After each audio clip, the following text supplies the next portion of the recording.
We got ourselves a little bit of a Spyro 4 update, along with an educated theory that might allow us to get a guess as to when we will actually see Spyro 4 announced. Let's talk about it. Whoa!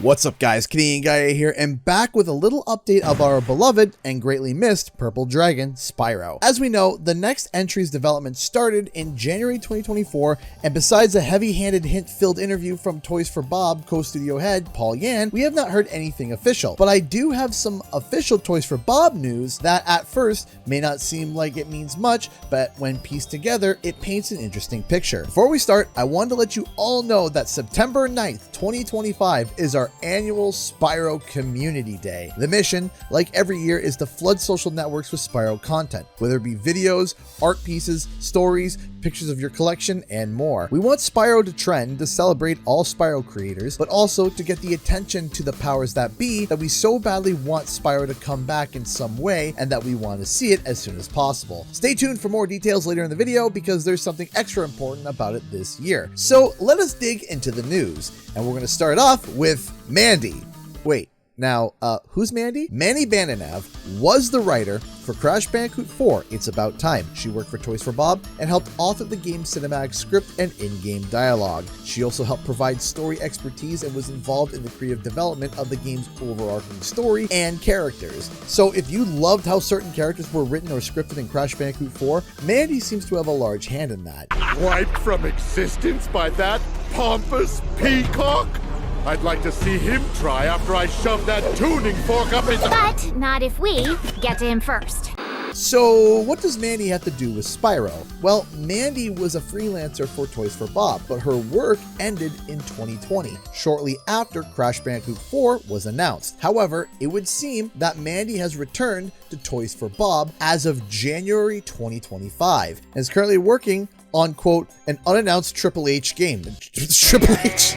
And is currently working on a, quote, an unannounced AAA game, saying back at Toys for Bob writing their next game. Now, I for one am thrilled to have Mandy back, as the story and characters in Crash Bandicoot 4 were hysterical and had some of my most favorite moments in the entire series. Now, Mandy already having worked on Crash Bandicoot 4 and with Toys for Bob in the past means she already would have a head start or a leg up on things when it comes to Spyro knowledge over, let's say, a new and fresh writer. But there is something else important about Mandy that we will revisit later in the video, as there's an aspect that may be a key to figuring out an important detail about this new Spyro title. Now, remember one of my previous videos that I made where we found the job application for a quest designer and how quest designers were for a very specific kind of job in a very specific kind of genre for video games? Well, we found our quest designer. Now, Sean used to work at Epic Games and Sledgehammer for a number of years, but the focus I want you guys to look at is where he worked before he got to Toys for Bob. Yes,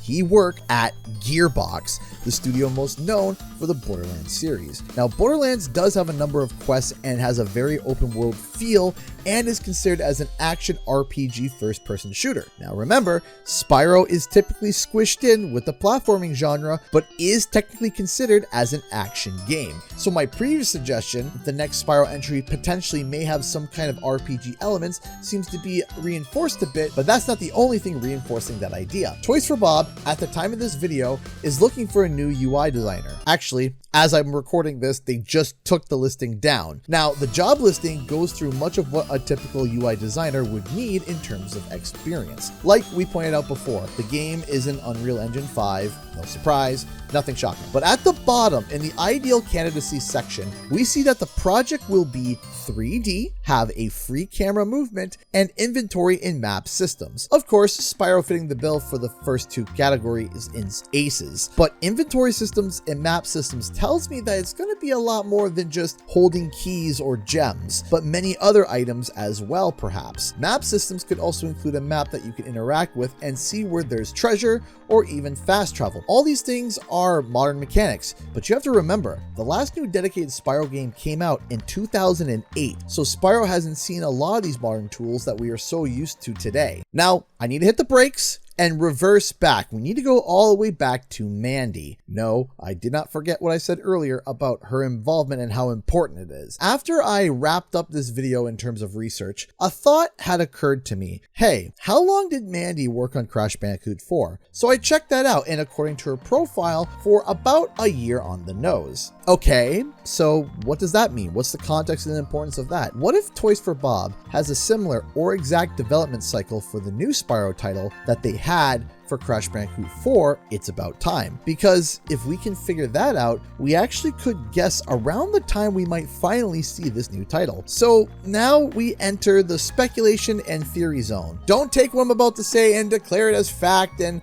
run away with it, just so that we're clear. However, my theory may be convincing for some of you. So the question is, if Spyro 4 has a similar or near exact development cycle of Crash Bandicoot 4, can we ballpark when we could see it officially announced and or released? Let's map out Crash Bandicoot 4's development first. Now, technically, the game initially started in 2017, but right when they started to figure some things out, they essentially paused the project to work on a remaster for Spyro, hence the Spyro Reignited trilogy. As people finished their positions on Reignited, they were shifted to work on what would eventually become Crash Bandicoot 4. But the ballpark timeframe across the board in terms of actual development really starting, from what I heard at least in the art department, was around the summer of 2018. Now let's refer back to Mandy. Mandy started to work on Crash Bandicoot 4 in July 2019, a year after the initial development had started. But she also finished in July 2020, 1 month after the game was revealed at Summer Game Fest, hosted and created by Jeff Keighley in June.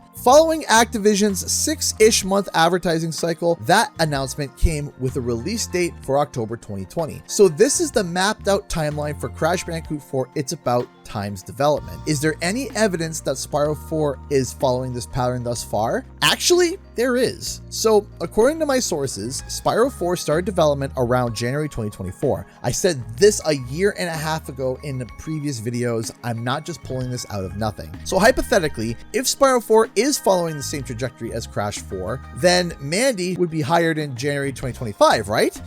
Hey, what do you know? She was hired in January 2025. Okay, so let's continue following the speculative thread. If Mandy is hired for exactly 1 year, then 1 month before she finishes her contract would be the game's announcement, right? So December 2025, which just so happens to be the Game Awards hosted and created by Jeff Keighley. Sounds a lot like the Summer Game Fest reveal, doesn't it? Well, in that case, if we're following the Activision advertising pattern, then we would hit about June 2026, which would be when the game is actually released. So if Spyro 4 is following either a similar or exact trajectory in terms of development cycle to Crash Bandicoot 4, then we could see Spyro fully announced at least in December 2025 with a release during summer 2026. Now, again, this is a theory and there are some nuances to this. One, Spyro overall is probably going to be a bigger game in scale in comparison to Crash Bandicoot. Toys for Bob was given almost the same amount of development time as Crash Insane Trilogy for Spyro Reignited, and it caused the project to be delayed for 2 months. 2, Toys for Bob already has 2 games to recycle assets from